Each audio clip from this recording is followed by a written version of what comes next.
कनुप्रिया धर्मवीर भारती की कालजयी रचना है।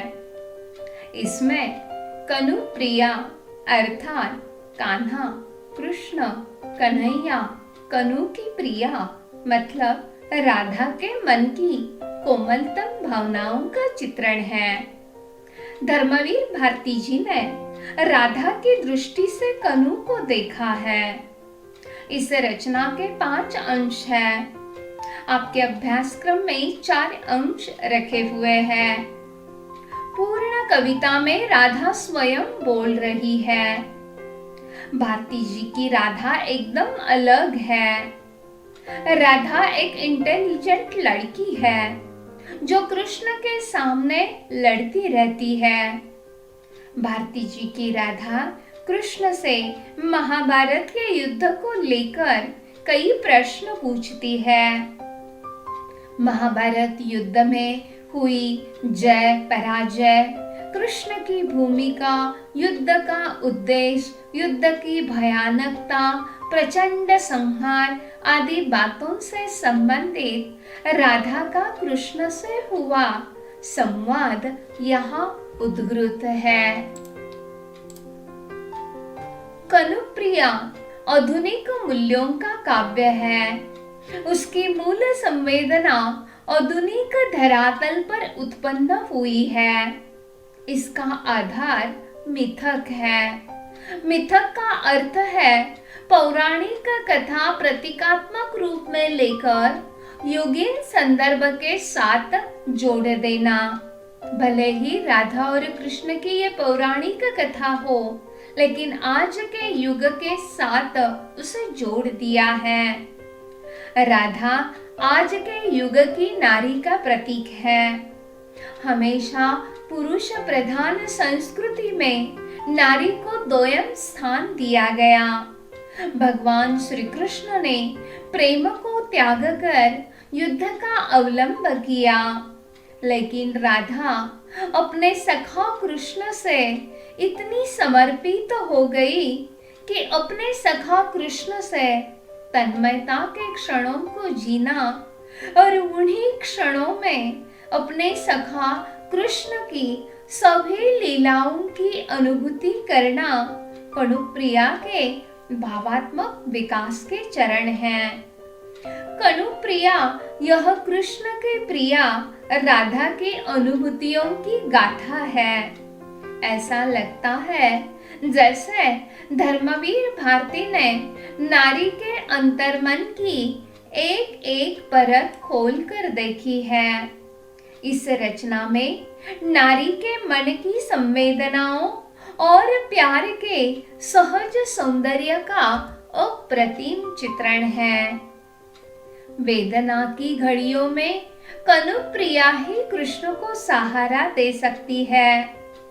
जहाँ नारी को नारायण की आवश्यकता है, वहीं नारायण को नारी की।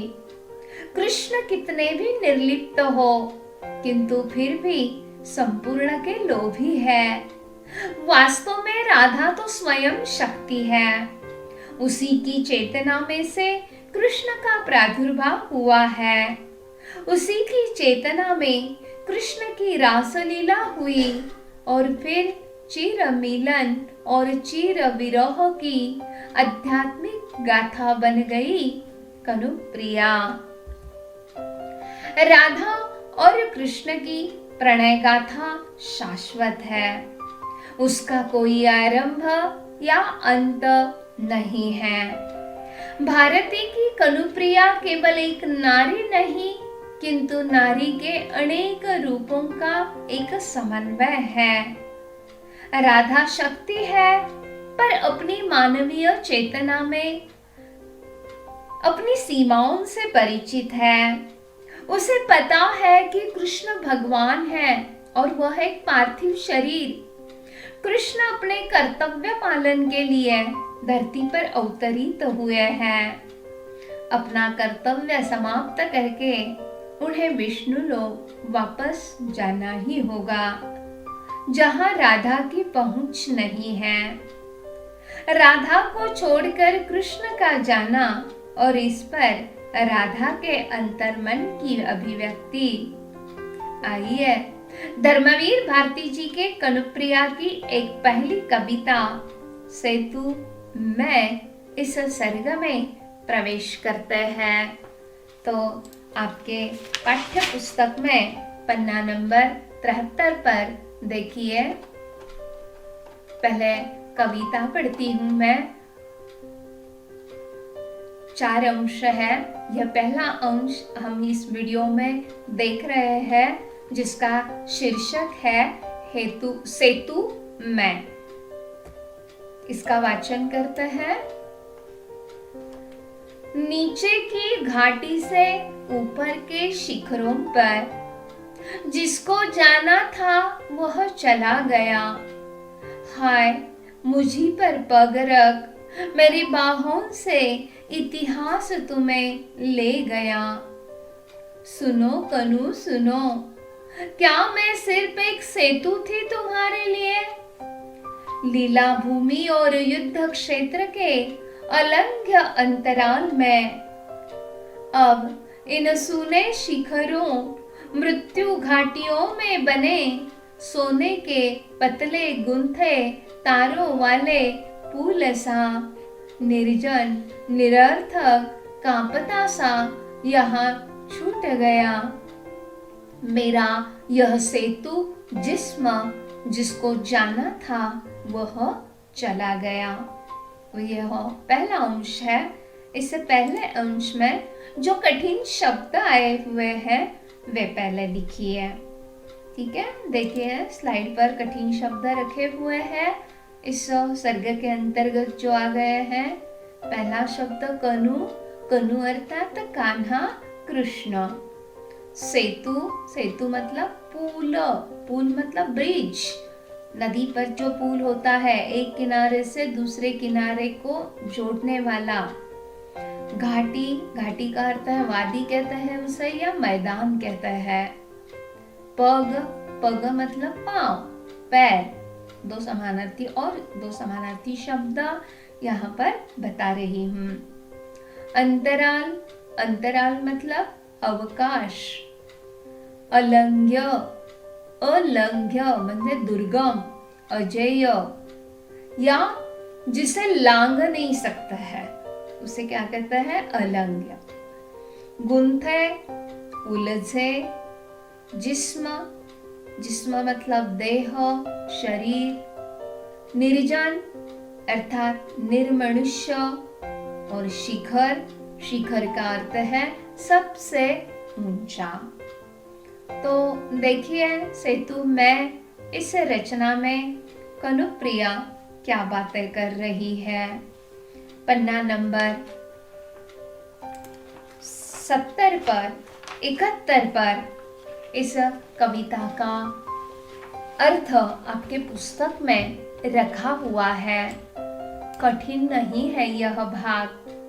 देखिए इस सेतु में, इस कविता में राधा कह रही है, राधा कहती है, हे कान्हा, इतिहास की बदली हुई इस करवट ने तुम्हें युद्ध का महानायक बना दिया। लेकिन हे कनु, इसके लिए बलि किसकी चढ़ी? तुम महानायक के शिखर पर अंततः मेरे ही सिर पर पैर रखकर आगे बढ़ गए। तो क्या कनु, इस लीला क्षेत्र से उठकर युद्ध क्षेत्र तक पहुंचकर ईश्वरीय स्वरूप धारण करने के बीच जो अलंघ्य दूरी थी, क्या उसके लिए तुमने मुझे ही सेतु बनाया? क्या मेरे प्रेम को तुमने साध्य न मानकर साधन माना? अब इन शिखरों मृत्यु घाटियों के बीच बना यह पुल निरर्थक लगता है। कनु के बिना मेरा यह शरीर रूपी पुल निर्जीव कंपता सा रह गया है। अंततः जिसको जाना था वह तो मुझसे दूर चला गया। अर्थात इस पहले प्रसंग में कनुप्रिया कृष्ण के सामने यह बातें कह रही है। राधा स्वयं से बात कर रही है।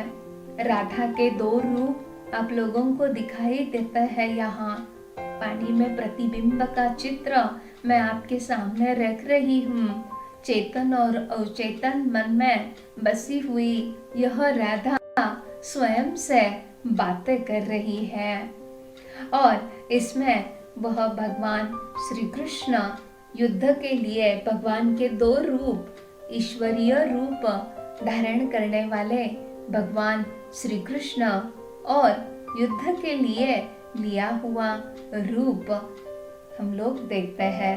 अधर्म का सर्वनाश करने के लिए भगवान श्री कृष्ण ने राधा को ही इसका पुल बना लिया है और सांसारिक जीवन को त्याग कर अपने ऐहिक जीवन को छोड़कर वे उस अपने कर्तव्य पालन के लिए चले गए हैं और कर्तव्य पालन ही सर्वश्रेष्ठ है। और यह वहाँ युद्ध के लिए चलते समय हमेशा राधा की ही बलि चली गई हुई है, यह हमें यहाँ पर दिखाई देता है। राधा कहती है कि तुमने मुझे साध्य न मानकर, मेरे प्रेम को साध्य न मानकर साधन माना। साध्य मतलब यानी जीवन का अंतिम तत्व केवल प्रेम। प्रेम आजकल के जैसे प्रेमी युगल प्रेम के लिए कुछ भी कर सकते हैं, मर मिटते हैं, है ना। तो राधा और कृष्ण में प्रेम की भावना है, लेकिन प्रेम से भी बढ़कर कर्तव्य सर्वश्रेष्ठ है। और राधा के प्रेम को त्याग कर भगवान श्री कृष्ण युद्ध के लिए चले गए हैं और यहाँ से जाते समय राधा की मन की जो अवस्था हो गई है उसी अवस्था का वर्णन यहाँ राधा खुद कर रही है।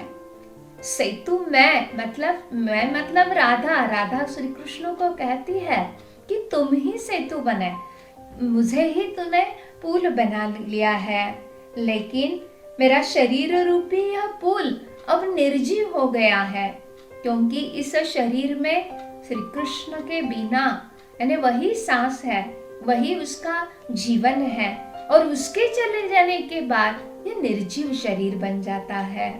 यानी राधा का जैसे देखिए यहाँ प्रतिबिंब में जो राधा का प्रतिबिंब यहाँ पर दिखाई देता है तो वहाँ कृष्ण दिखाई दे रहा है, अर्थात उसके अंतर मन में कौन बसा हुआ है तो भगवान श्री कृष्ण ही। तो प्रेम को त्याग कर कर्तव्य को सर्वश्रेष्ठ मानने वाले भगवान श्री कृष्ण हैं और भगवान श्री कृष्ण ने इस युद्ध के महानायक बने गए हैं और इसके लिए बलि चली गई है बेचारी राधा की। राधा के प्रेम को त्याग कर अपने कर्तव्य को सर्वश्रेष्ठ मानकर भगवान श्री कृष्ण चले गए हैं। इसीलिए राधा यहाँ शिकायत करती है कि हे कान्हा, तूने मेरे प्रेम को साध्य न मानकर केवल एक साधन माना और तुम युद्ध के लिए चले गए और तुम्हारे जाने के बाद मेरा यह शरीर निर्जीव है।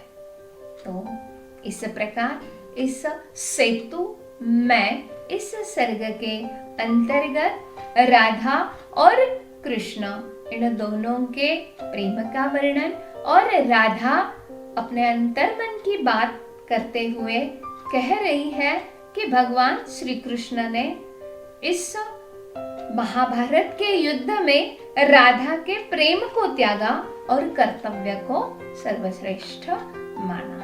तो इस प्रकार यह पहला अंश यहाँ पर पूरा हो जाता है।